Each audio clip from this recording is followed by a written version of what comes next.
चलिए दोस्तों, आज बात करेंगे फ्रांस में कैसे राष्ट्रवाद के विचार उत्पन्न हुए। सबसे पहले चैप्टर का नाम है यूरोप में राष्ट्रवाद। अध्याय 1 है क्लास 10 के लिए, बहुत इंपॉर्टेंट चैप्टर है। इस चैप्टर बहुत ही हार्ड नहीं बोल सकते, लेकिन थोड़ा सा हार्ड है। तो चलिए बात करते हैं। सबसे पहले यूरोप में राष्ट्रवाद। यूरोप तो एक महाद्वीप है, सॉरी महादेश है। यूरोप एक महादेश है और यूरोप में राष्ट्रवाद। राष्ट्रवाद का मतलब क्या होता है पहले ये समझेंगे, और राष्ट्रवाद के उदय कैसे होता है ये हम समझने का प्रयास करेंगे। तो देखिए लिखा हुआ है, उसके हिसाब से मैं आपको बताता हूँ, क्योंकि ये पॉइंट से याद कीजिएगा तो कोई भी चीज़ याद करने में आसान पड़ेगा। यहाँ पे लिखा गया है, किसी निश्चित भूखंड में रहने वाले लोगों का अपने भूखंड के प्रति प्रेम तथा अपने भाषा संस्कृति के प्रति प्रेम भाव को राष्ट्रीयवाद कहते हैं। समझे? नहीं समझेंगे तो देखिए यहाँ पे कहा जा रहा है कि यदि आप किसी भी राज्य से, भूखंड हो गया, भू मतलब जमीन, खंड मतलब टुकड़ा, जमीन के टुकड़े में रहने वाले लोगों का के प्रति यदि आप अभी भारत से दूसरे देश चल जाएंगे और यहाँ से यदि दूसरे देश जाएंगे और इंडिया वाले आपके साथ मिलेंगे तो वो हो गया राष्ट्रवाद। वे अपनी मित्रता की तरह मानेंगे, क्योंकि वे समझेंगे मेरा देश से आया है तो हम इसको क्यों ना प्रेम भाव दे, वही हो गया राष्ट्रवाद। ये समझ में नहीं आया हुआ तो फिर से बताते हैं। जैसे कि हम झारखंड से, ठीक है, यदि हम झारखंड से और हम चल गए हैं दिल्ली, यदि हम दिल्ली चल जाते हैं और झारखंड के लोग वहाँ पे है तो वे अपने लोग हमको मानने लगेंगे। क्यों? यही हो गया राष्ट्रवाद। यदि अपने लोग अपने भूखंड, मतलब मेरी ज़मीन झारखंड है, झारखंड से हम चल गए दिल्ली, दिल्ली में रह रहा था हमारे झारखंड के लोग जब बातचीत हुआ तो वहाँ पे बातचीत हुआ, हम यहाँ से यहाँ, तब पता चलने लगा कि मेरे भूखंड में रहने वाले लोग के प्रति प्रेम भाव और संस्कृति हमारी और उनकी संस्कृति तो भिन्न नहीं होगी, क्या कि हम झारखंड से हैं, तो झारखंड की जो संस्कृति है वही संस्कृति वहाँ होगी, तो वही हो गया राष्ट्रवाद। तो फिर से समझे, किसी निश्चित भूखंड में रहने वाले लोगों का अपने भूखंड के प्रति प्रेम भाव, भाषा संस्कृति के प्रति प्रेम भाव को ही राष्ट्रवाद कहते हैं। ठीक है, अब राष्ट्रवाद तो समझिए, अब वाद की भावनाएं कहाँ से उत्पन्न हुई, कैसे हुई, इसके बारे में चर्चा करते हैं। चलिए देखिए, यहाँ पे नीचे लिखा हुआ पॉइंट है, इम्पोर्टेंट पॉइंट है। विश्व में सबसे पहला राष्ट्रवाद का उदय फ्रांस में हुआ था। ठीक है, फ्रांस में राष्ट्रवाद का उदय फ्रांसीसी क्रांति, इम्पोर्टेंट पॉइंट है, फ्रांसीसी क्रांति क्लास 9, 1789 ईस्वी में हुआ था। कितना? 1789 ईस्वी में। फ्रांसीसी क्रांति का जनक रूसो को कहा जाता है। अब रूसो है कौन, ये क्लास 9 में अगर पढ़ेंगे तो अच्छा समझ पाएंगे। फ्रांसीसी क्रांति का जनक रूसो कहा जाता है। सामाजिक उपबंध नामक रचना रूसो की थी। ठीक है, सामाजिक उपबंध नामक रचना रूसो की थी। वो एक रचना की थी जिसका नाम था रूसो, जो फ्रांसीसी क्रांति हुई थी। तो रूसो का विचार जो था वो इस किताब में लिखा था। किताब का नाम क्या था? सामाजिक उपबंध नामक रचना किए थे, इसलिए यहाँ पे रचना तो यहाँ पे लिखा गया, रूसो किए थे। वहाँ पे जो फ्रांस के लोगों के प्रति भावनाएं थे, लुई सल्वी वहाँ पे थे, लुई सल्वी को उखाड़ फेंकने के निर्णय और उत्साह दिए थे। अब हम यूरोप में राष्ट्रवाद पढ़ रहे हैं तो यहाँ से पॉइंट शुरू होता है। यहाँ पे लिखा हुआ फेडरिक सारियो फ्रांसीसी चित्रकार था। ये फ्रांसीसी क्रांति से शुरू हो रहा है, कहाँ अंत होगा ये समझिएगा आप। फ्रांसीसी क्रांति से कब शुरू हो रहा, कैसे हो रहा और यूरोप में कैसे ख़त्म होगा, क्या होगा, पूरी जानकारी आपको मिलेगी। लेकिन पहले पढ़िए, इसके बाद आगे बढ़िए। फेडरिक सारियो इंपॉर्टेंट, 1 नंबर के लिए इंपॉर्टेंट प्रश्न है। फेडरिक सारियो एक फ्रांसीसी चित्रकार था जिसने स्वतंत्र गणराज्य की कल्पना की थी। फेडरिक सारियो एक चित्र बनाया था, जिससे कि अब मानो कि हमें को आदमी का चित्र बनाना, कोई आदमी है, हम कैसे किसी तरह भी हम चित्र बना दें, मान लिया हमें ये आदमी है, ठीक है, आदमी, ये हो गया कल्पना। कल्पना मतलब क्या? हम कल्पना कर रहे हैं कि आने वाला दिन में हम ये करेंगे, वो कल्पना। उसी तरह वो भी एक कर रहा था कल्पना, चित्र बना के। वहाँ पे कहा जा रहा था जिन्हें स्वतंत्र गणराज्य की कल्पना की जाती, स्वतंत्र गणराज्य, फ्रीडम। जैसे कि भारत 15 अगस्त 1947 ईस्वी का आज़ाद हुआ था, उससे पहले हमारे भारत के लोग भी सोचते होंगे, कल्पना करते होंगे इस तरह हम लोग रहेंगे।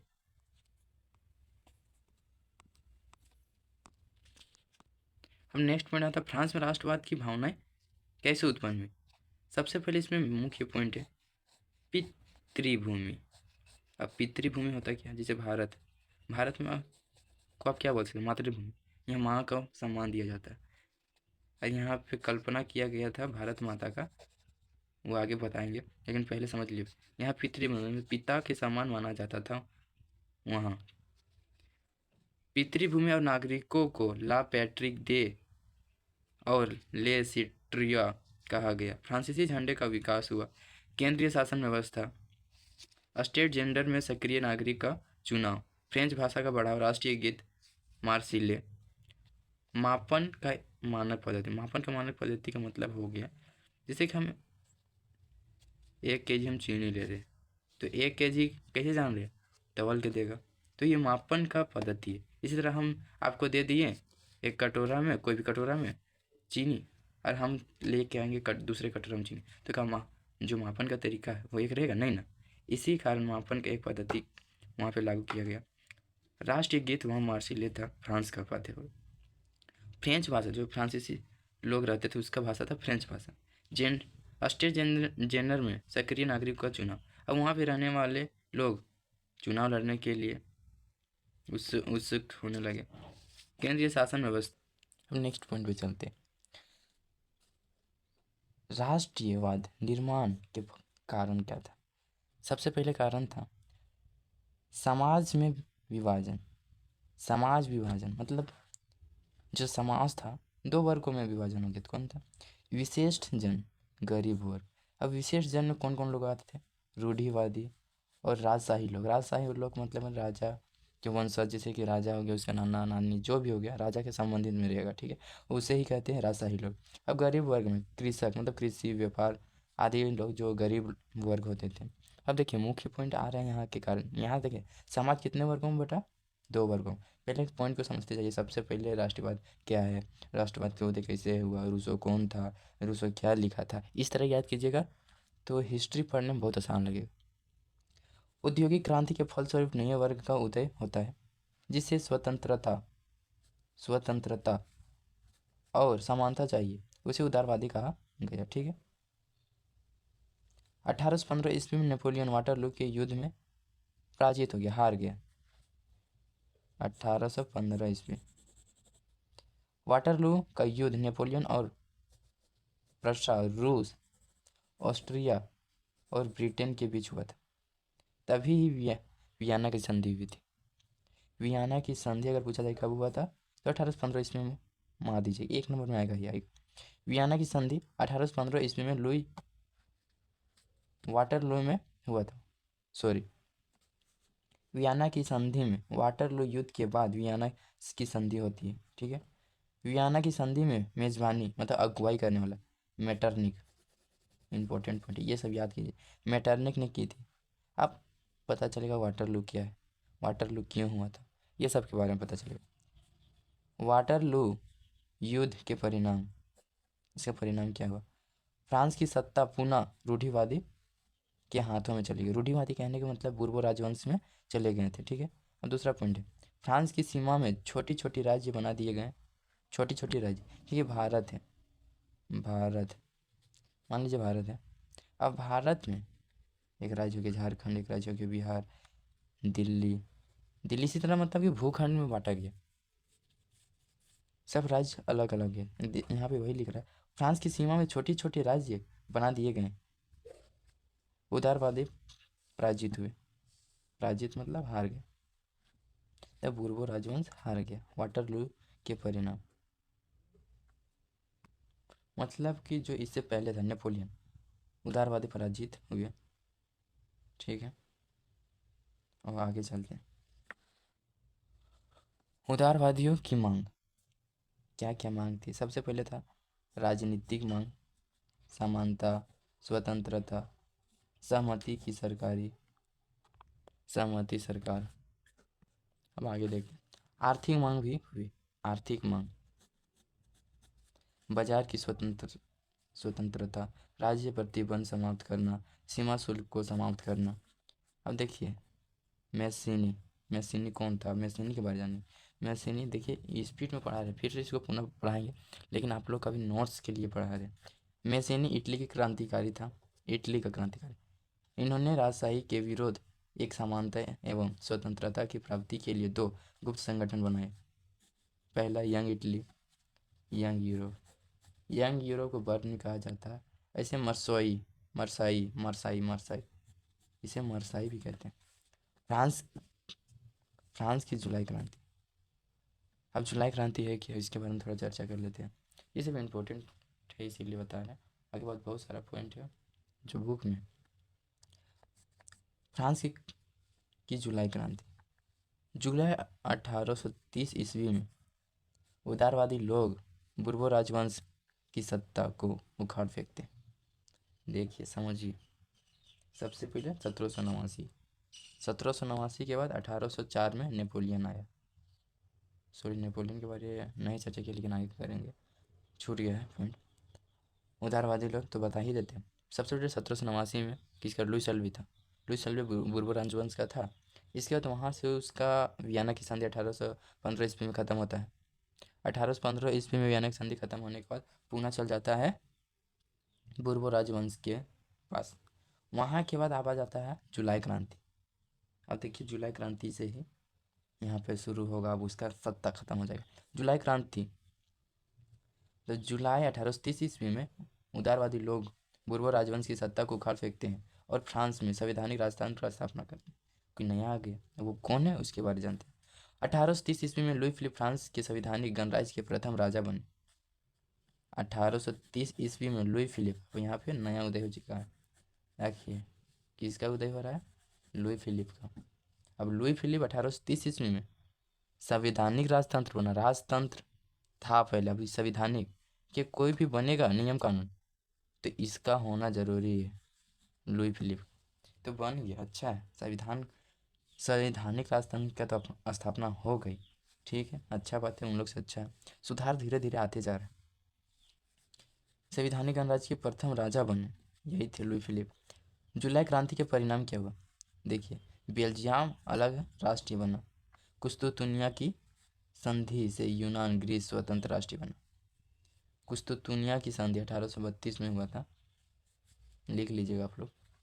स्वतंत्र राष्ट्रीय बना यूनान। देखिए यूनान यहाँ पे अलग हो गया, इसे ही ग्रीस कहते हैं, ये याद रखिएगा। जर्मनी की एकीकरण की बात आ रही है। जर्मनी की एकीकरण क्या था, कैसे था, अब उसके बारे में थोड़ा चर्चा करते हैं। जर्मनी 39 राज्यों का परिसंघ था, तो जुड़ा हुआ था 39। बिस्मार्क प्रशा का प्रधानमंत्री था। प्रशा याद है, वाटरलू में प्रशा भी शामिल था। तो प्रशा एक देश है, वहाँ का प्रधानमंत्री कौन था, बिस्मार्क। ये क्वेश्चन एक आएगा, भारत का बिस्मार्क किसे कहा जाता है, तो आप लोग इसका उत्तर कमेंट में बता दीजिएगा। बाकी बात तो हम बता ही देंगे, लेकिन कमेंट में बताने का प्रयास जरूर कीजिएगा, ठीक है। बिस्मार्क के 3 युद्ध ऑस्ट्रिया, डेनमार्क और फ्रांस से करके 1871 ईस्वी में जर्मनी का एकीकरण किया। देखिए जर्मनी का एकीकरण 1771 ईस्वी में हुआ। बिस्मार्क ने युद्ध के दौरान रक्त एवं लौह की नीति अपनाई। रक्त एवं लौह की नीति। जर्मनी के एकीकरण के बाद विलियम प्रथम वहाँ का राजा बने। अब देखिए विलियम प्रथम कौन था, वहाँ का राजा बने। जर्मनी का एकीकरण 1871 ईस्वी में हुआ। जर्मनी के एकीकरण के बाद विलियम प्रथम वहाँ के राजा बने। बिस्मार्क प्रशा का प्रधानमंत्री था। जर्मनी 39 राज्यों का परिसंघ था, ठीक है। जर्मनी के एकीकरण के बाद विलियम प्रथम वहाँ के राजा बने। यह एक इम्पोर्टेंट टॉपिक है जो आसान है, पॉइंट वाइज याद कीजिएगा। तो इटली का एकीकरण कब हुआ, कैसे हुआ, इसके बारे में चर्चा करेंगे। इटली 7 भागों में बटा था, परंतु क्षेत्र के अनुसार 3 भाग में। कौन कौन सा था, उत्तरी भाग ऑस्ट्रिया के अधीन था। राइटिंग समझ में आ रहा है कि नहीं, कमेंट में करके बताते जाइएगा। ऑस्ट्रिया का अधीन था। वहाँ सार्डिनिया के राजा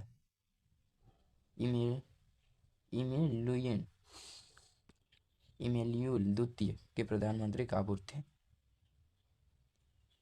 वहाँ सार्डिनिया के राजा यूल द्वितीय के प्रधानमंत्री काबुल थे।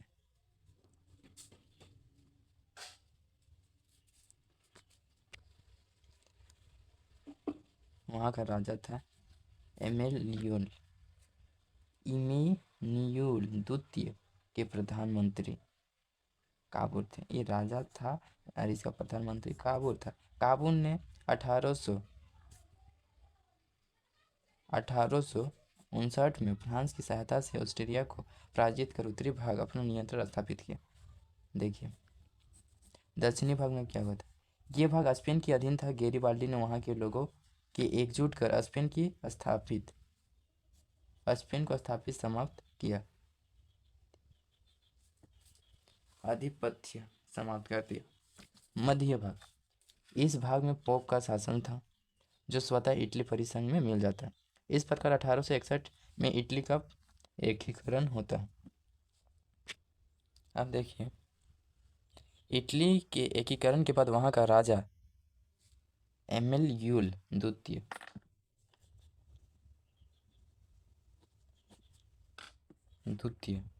बन गया। इससे पहले तो था ही। अब ब्रिटेन में एकीकरण कब हुआ, कैसे हुआ। ब्रिटेन 4 भागों में बटा था। 4 भागों में बटा था। पहला इंग्लैंड, वेल्स, स्कॉटलैंड, आयरिश फिर 2 भागों में बटा था। पहले Protestant, Catholic, Protestant.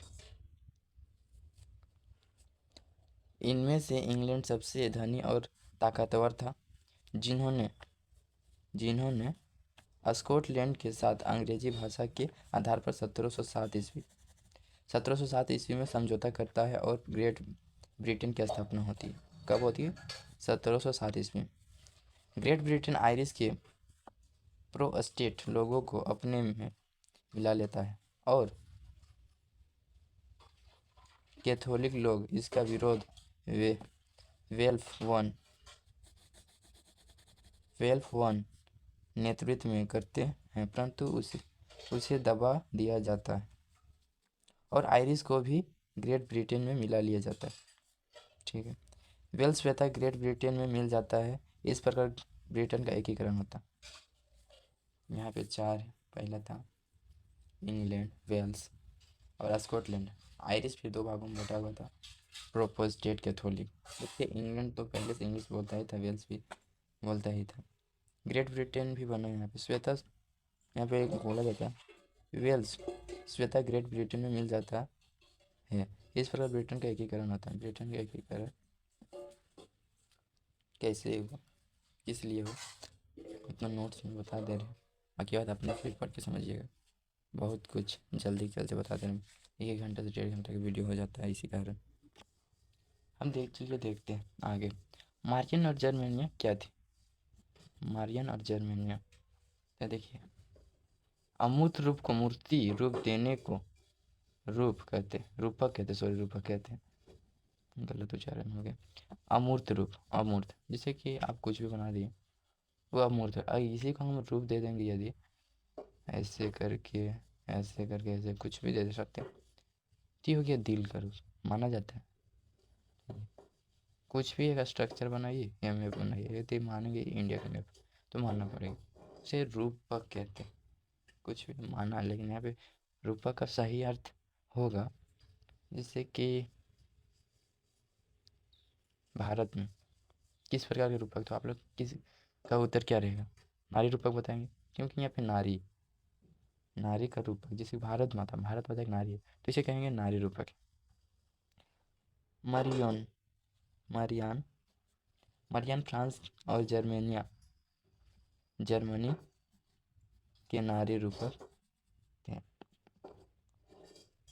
Marianne France और जर्मनी के नारी रूपक थे। मारियन फ्रांस का एक नारी रूपक है, जिसे स्वतंत्रता के प्रतीक के रूप में लाल टोपी, टूटी जंजीर, इंसाफ के रूप से महिला रूपक, जिसे हाथ में तराजू, आँख में पट्टी बांधी है। मारियन की प्रतिमाएं सार्वजनिक चौकों में लगाई गई ताकि लोगों को एकता और राष्ट्रीयता के प्रति स्मरण स्मरण तो सोचना। अब यहाँ पे एक क्वेश्चन आ रहा है।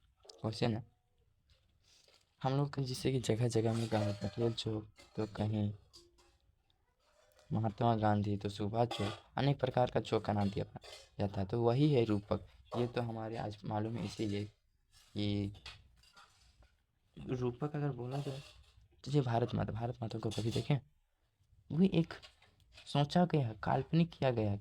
इस प्रकार को आदमी को एकजुट करने का तरीका था, और ये आदमी को जगाने और देश के प्रति प्रेम भाव को लाने के तरीका। अभी बात आप ना देखें हैं, सिर्फ फोटो के द्वारा मानचित्र, जैसे कि हम लोग का सबसे पहले आया था फैड्रिक सारियों का जो मानचित्र बनाया था, ये तो आपने से बनाया था और कल्पना किया था। उसी प्रकार रूपक एक काल्पनिक रूप से बनाया गया। अमूर्त, यहाँ पे लिखा भी गया, अमूर्त रूप को मूर्त, तो ये मूर्ति के एक आकार में बनाया जाता है, उसे ही रूपक कहते हैं। अब भारत का रूपक क्या है? नारी रूपक है, ठीक है। ये तुम्हारी मारियन का था, मारियन। जर्मनी का एक नारी रूपक है। जर्मनिया का मुकुट बलूत के पत्ते का है, जो वीरता के प्रतीक है। जर्मनिया का ये जर्मनी का नारी रूपक, वहाँ भी नारी रूपक है, ठीक है। और मारियन भी एक नारी रूपक है था। अब पढ़ेंगे हम लोग। जर्मनिया में एक इम्पोर्टेंट पॉइंट है। जर्मनी का एक नारी रूपक है। जर्मनिया का मुकुट मुकुट बलूत के पत्ते का होता है, जो वीरता का प्रतीक होता है, ठीक। बाल्कान प्रदेश ओटोमन साम्राज्य के अंतर्गत आता है। इनमें अनेक देश थे, जैसे रोमेनिया, बुल्गारिया, यूनान, क्रोएशिया, साइबेरिया आदि। मतलब 17-18 देश था ओटोमन साम्राज्य में, जिसमें तो यूनान हम लोग पढ़ चुके हैं। यूनान यहाँ पे शामिल था। यूनान कब स्वतंत्र हुआ? 1761 ईस्वी में हुआ। सॉरी, अब तो हम लोग यहाँ आ गए थे, पहले भी स्वतंत्र हो गया था यूनान। जातीय और भौगोलिक भिन्नता के कारण राष्ट्रवादी विचार उदय हुआ। ओटोमन साम्राज्य का कमजोर होना, यूरोपीय शक्ति के बीच स्पर्धा, खोई संघर्षों की आज़ादी पाने में नेपोलियन की सहायता या कोर्ट भी कहा जाता है। जन्म आधारित विशेष अधिकार को समाप्त किया गया। संपत्ति के अधिकार को पुख्ता किया गया, मतलब खत्म कर दिया गया। यातायात और संचार के साधन का विकास किया गया। दास्ता और जागीर को खत्म किया गया। एक समान कानून और मानक पद्धति अपनाई गई। समानता व्यवस्था खत्म हो गई। और जोल वेराइन क्या था? जोल वेराइन 1834 ईस्वी में जर्मनी में बना सीमा शुल्क संघ था, जिसमें 39 राज्यों में व्यापार में जो सीमा शुल्क था 30 से घटाकर 2 कर दिया गया। वही सीमा शुल्क, एक राज्य से दूसरे राज्य जाता था तो उसमें सीमा शुल्क लिया जाता था, पहले 30, उसे घटाकर 2 कर दिया गया था। इसी को सीमा शुल्क कहते हैं। अब चलिए बताते हैं, जुसेफ मैसनी कौन था? जो बताया गया वही सब क्वेश्चन है, जो बुक में मिल जाएगा आपको। जुसेफ मैसनी इटली के क्रांतिकारी थे। इनका जन्म 1807 ईस्वी में जनेवा में हुआ था। इन्होंने राजशाही के विरोध एवं स्वतंत्रता समानता के लिए 2 संगठन बनाया था, यंग इटली और यंग यूरोप, ठीक है। ये तो बता दिए थे, ये नहीं बताए जनेवा में था जन्म। उतना हम स्पीड में नहीं चल, मतलब कि उतना भी धीरे नहीं चल रहे थे, लेकिन अगर वीडियो पूरा अगर बताएंगे तो 1 से 1.5 से 2 घंटा भी हो सकता है। इसी कारण हम शॉर्ट में जा रहे हैं और माइनर पॉइंट को बता रहे हैं। बाकी बात कुछ दिन के बाद फिर एक वीडियो आएगा, वीडियो वॉच कीजिएगा। काउंट कैमिले दे काबूर कौन था? काउंट कैमिले दे काबूर इटली के सर्डिनिया पीठभार का मुख्यमंत्री था, ठीक है। इटली को एकीकरण करने में काउंट कैमिले दे काबूर का सबसे बड़ा हाथ था। इटली के सम्राट विक्टर एमिलियल ने काबूर को 1852 ईस्वी में प्रधानमंत्री बनाया गया। यूनान स्वतंत्र युद्ध। यूनान 15वीं सदी में ओटोमन राज्य का हिस्सा था। 1830 ईस्वी में जब फ्रांस एक संवैधानिक राजतंत्र बना, उसके बाद 1832 ईस्वी में कुस्तुनिया की संधि से यूनान एक स्वतंत्र राष्ट्र बना, ठीक है। राष्ट्रवादी संघर्षों में महिला की क्या भूमिका थी? यह था, लेकिन यह सब नहीं पूछा जल्दी। महत्वपूर्ण भूमिका थी। वर्षों से महिलाओं ने उदारवादियों आंदोलन में बढ़ चढ़कर हिस्सा लिया। उदारवादी विचारों के प्रचार प्रसार के लिए अखबार शुरू किए। उन लोगों में राजनीतिक बैठक और प्रदर्शन में भाग लिया। बाकी बात वीडियो आप लोगों को कैसा लगा कमेंट में राइट दे दीजिएगा, और नेक्स्ट चैप्टर लेके आएंगे उसमें आप लोगों को। अब इसके बाद जो इतिहास का नेक्स्ट चैप्टर है वो आप सभी को लाएंगे। कमेंट में अपना राय दे दीजिएगा। धन्यवाद।